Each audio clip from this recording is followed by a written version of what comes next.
നോക്കൂ അരുൺ, ഇപ്പോൾ അങ്ങേയറ്റം ഖേദകരമായൊരു സംഭവമാണ് നടന്നത് എന്ന കാര്യത്തിൽ ആർക്കും സംശയമില്ല. പക്ഷേ അപ്പോഴും ഈ ആമയിഴഞ്ചാൻ തോടിൽ അടിഞ്ഞുകൂടിയിരിക്കുന്ന മാലിന്യങ്ങളെക്കാൾ എത്രയോ മലിനമായ മനസ്സുമായിട്ടാണ് ഉത്തരവാദിത്തപ്പെട്ട ആളുകൾ തിരുവനന്തപുരത്ത് നിന്ന് അങ്ങോട്ടും ഇങ്ങോട്ടും പ്രതികരിക്കുന്നത് എന്ന് നമ്മൾ കാണണം. യഥാർത്ഥത്തിൽ ഇവരെയാണ് കേട്ടോ നികൃഷ്ടജീവികൾ എന്ന് വിളിക്കേണ്ടത്. കാരണം നോക്കൂ, ഇപ്പം ഇന്നലെ രാവിലെയാണ് ജോയി അവിടെ അത് വൃത്തിയാക്കാനായിട്ട് ഇറങ്ങുന്നത് അല്ലേ. ഇന്നലെ ഏതാണ്ട് രാവിലെ 11 മണിക്ക് 11 മണിക്കാണ് മഴ പെയ്യുന്നത്. ആ സമയത്താണ് അദ്ദേഹം താഴത്തേക്ക് പോകുന്നത്.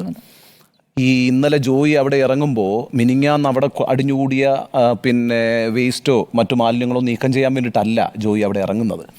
നമ്മൾ പിന്നെ അവിടുന്ന് കാണുന്ന ദൃശ്യങ്ങളെന്ന് പറയുന്നത് കുന്നായി അടിഞ്ഞുകൂടിയിരിക്കുന്ന മാലിന്യങ്ങൾ നീക്കം ചെയ്യുന്നൊരു പ്രവർത്തനം ഇപ്പോൾ അവിടെ നടന്നുകൊണ്ടിരിക്കുന്നു എന്നുള്ളതാണ്. അപ്പോൾ എത്രയോ കാലമായിട്ട് ഈ ആമയിഴഞ്ചാൻ തോട്ടിലൂടെ മനുഷ്യർ വലിച്ചെറിഞ്ഞിട്ടുള്ള മാലിന്യങ്ങൾ ഇങ്ങനെ വന്നുകൊണ്ടിരിക്കുന്നു എന്നുള്ളതാണല്ലോ ഈ ദൃശ്യം നമ്മുടെ മുമ്പിൽ വെളിപ്പെടുത്തിക്കൊണ്ടിരിക്കുന്നത്. മനുഷ്യർ ഈ മാലിന്യങ്ങൾ വലിച്ചെറിയുന്നു എന്നുള്ളത് പൊതുജനം ചെയ്തുകൊണ്ടിരിക്കുന്ന ഒരു തെറ്റാണ് എന്ന് നമുക്ക് പറയാമെങ്കിൽ കൂടിയും ഒരു പ്രശ്നമുള്ളത് തിരുവനന്തപുരത്ത് താമസിച്ചിട്ടുള്ളവർക്ക് അറിയാമല്ലോ. അവിടെ ഒരുപാട് ഫ്ലാറ്റുകളുണ്ട് അല്ലേ. പിന്നെ ഈ തലസ്ഥാന നഗരമായതുകൊണ്ട് തന്നെ ഒരു ഫ്ലോട്ടിംഗ് പോപ്പുലേഷനാണ്. കാസർഗോഡ് മുതൽ ഇങ്ങോട്ടേക്ക് എല്ലാ ആളുകളും എല്ലാ സ്ഥലങ്ങളിൽ നിന്നും വിവിധ സ്ഥാപനങ്ങളിൽ വർക്ക് ചെയ്യുന്ന ആളുകൾ അവിടെ വന്ന് താമസിക്കുന്നു. ചെറിയ ചെറിയ പ്ലോട്ടുകൾ വാങ്ങിയിട്ടാണ് അവരവിടെ വീടുകളൊക്കെ വെച്ചിട്ടുള്ളത്. ഇപ്പം നമ്മുടെയൊക്കെ നാട്ടിൽ മുമ്പൊക്കെ എന്ന് പറഞ്ഞാൽ നമ്മുടെ ഈ വീടിൻ്റെ പരിസരത്ത് തന്നെ കുഴി വെട്ടി നമുക്ക് ഈ വേസ്റ്റ് നശിപ്പിച്ച് കളയാൻ കഴിയുമായിരുന്നു. ഇപ്പോൾ തിരുവനന്തപുരം പോലെ മാത്രമല്ല, കൊച്ചിയാണെങ്കിലും കോഴിക്കോടാണെങ്കിലും അങ്ങനെ നഗരമായി മാറിയിട്ടുള്ള പ്രദേശങ്ങളിലൊക്കെ ഈ വേസ്റ്റ് മാനേജ്മെൻറ്റ് എന്ന് പറയുന്ന ഒരു വലിയ പ്രശ്നമാണ്. അത് ഇന്നലെ തുടങ്ങിയ പ്രശ്നമോ മിനിഞ്ഞാൻ തുടങ്ങിയ പ്രശ്നമല്ല. ഒരു ലോങ് ടേം പോളിസി ഇക്കാര്യത്തിൽ നമുക്ക് ആദ്യം തന്നെ വേണമായിരുന്നു. കാരണം നമ്മുടെ സംസ്ഥാനം അഭിമുഖീകരിക്കാൻ പോകുന്ന ഏറ്റവും വലിയ പ്രശ്നം വേസ്റ്റ് മാനേജ്മെൻ്റ് ആണെന്ന് വളരെ മുൻകൂട്ടി തന്നെ കണ്ടെത്തിയിട്ടുള്ളതാണ്. അതിന് നമുക്കൊരു പ്രോജക്റ്റ് ഉണ്ടായിരുന്നില്ല. അത് മാറി മാറി ഭരിച്ച ഒരു സർക്കാരുകൾക്കും ഉണ്ടായിരുന്നില്ല. ഇനിയിപ്പോൾ ഈ പറയുന്ന സീവേജ് പ്ലാന്റുകൾ എവിടെയെങ്കിലും നിർമ്മിക്കാൻ ശ്രമിച്ചാൽ അതിനോട് ഉണ്ടാകുന്ന ജനകീയ പ്രതിഷേധം വേറെ.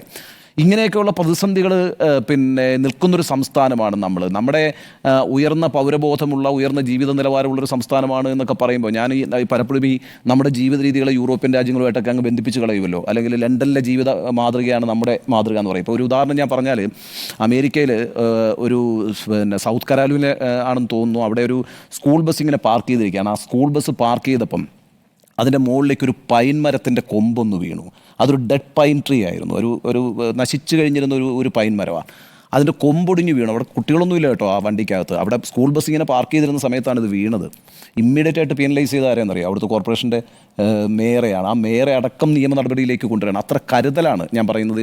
ഒരു മരച്ചില്ല ഒരു സ്കൂൾ ബസ്സിൻ്റെ മുകളിലേക്ക് ഒടിഞ്ഞു വീണു. അത് അവിടെ കുട്ടികളുണ്ടായിരുന്നെങ്കിലോ അല്ലെങ്കിൽ ആ വണ്ടി ഓടിക്കൊണ്ടിരിക്കുമ്പോഴാണെങ്കിലോ ഇങ്ങനെയൊക്കെ കരുതിക്കൊണ്ടാണ് അവർ ഈ നിയമ നടപടികളിലേക്ക് പോകുന്നത്. ഞാൻ പറഞ്ഞത് അത്രയൊന്നും പോകണ്ട നമ്മുടെ കാര്യത്തിനകത്ത്.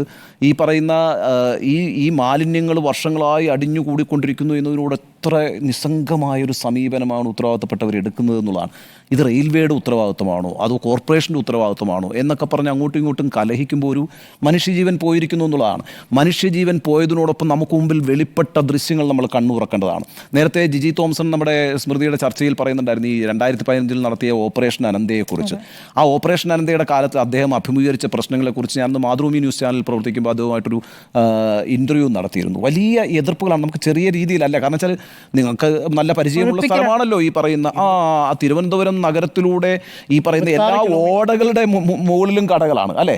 ഓടകളുടെ മുകൾ അത് ചെറിയ കടകളൊന്നും അല്ലെന്നേ, വലിയ ജ്വല്ലറികൾ വരെ അങ്ങോട്ടേക്ക് ഇറങ്ങിയാണ് അവരുടെ കടകളും കെട്ടിടങ്ങളും ഒക്കെ പണിഞ്ഞിരിക്കുന്നത്. വലിയ റെസ്റ്റോറൻറ്റുകൾ, ഈ പറയുന്ന പാവപ്പെട്ട ഈ ലോട്ടറി കച്ചവടക്കാരൻ നമുക്ക് വേഗം ഒഴിപ്പിക്കാം അവിടുന്ന്, അല്ലെങ്കിൽ അവിടെ ഒരു മുറുക്കാൻ കച്ചവടം നടത്തുന്ന ആളെ വേഗം ഒഴിപ്പിക്കാം. ഇതിപ്പോൾ എന്താ വലിയ പ്രതിസന്ധിയായിരുന്നു ജിജി തോംസൺ അവിടെ അന്ന് നേരിട്ട് നിറഞ്ഞ വലിയ കുത്തകകളുടെ ആയിട്ട് ഏറ്റുമുട്ടിക്കൊണ്ടാണ് അദ്ദേഹം അതിൻ്റെ ആദ്യഘട്ടം പൂർത്തിയാക്കുന്നത്. പിന്നെന്താ സംഭവിച്ചത്? അത് നടന്നില്ല അല്ലേ. രണ്ടാം ഘട്ടം സർക്കാർ മാറി.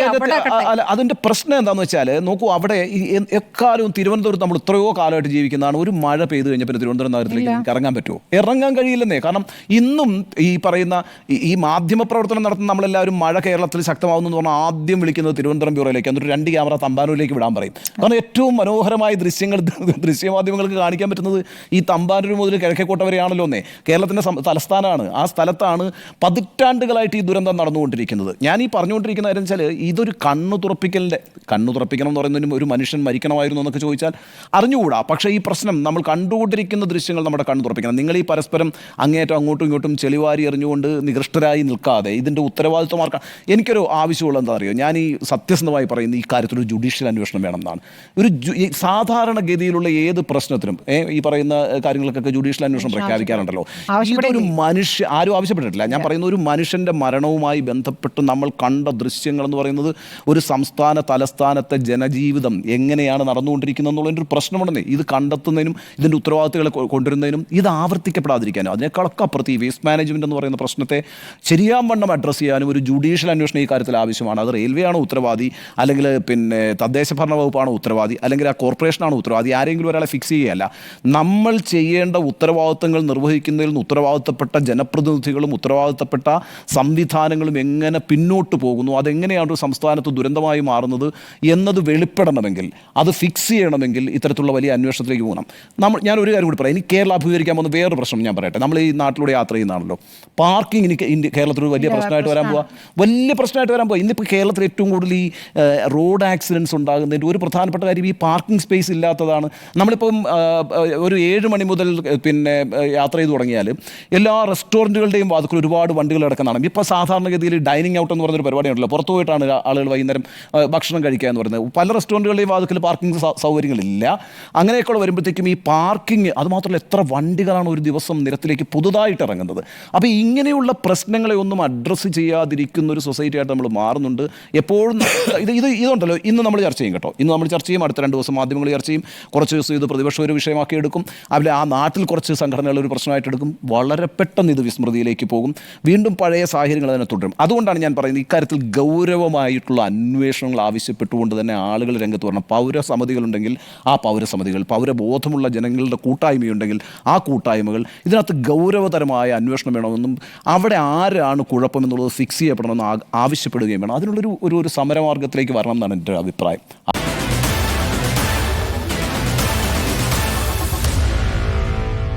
Meet the editors.